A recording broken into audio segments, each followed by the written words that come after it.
Yan mga guys. Sisilayan na guys. Yan. Bibiradasin na sa kaibigan ko guys. Ayun. Ayun. Ayun. Ayun. Nadali din mga guys. Ayan.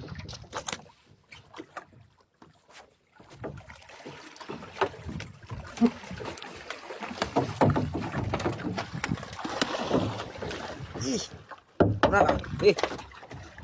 Ako yung bunal. Sampulan natin. Ulo. Hinira na namin.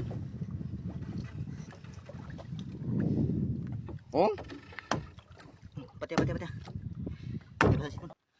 Ito na guys, sana kuha rin na mo guys. Nga 50 kilos. Tinggi, ano na, bitik sa ulo.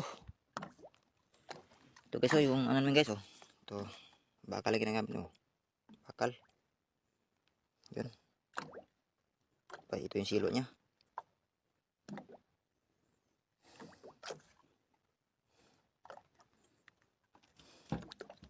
Binigyan din kami ng biyaya guys.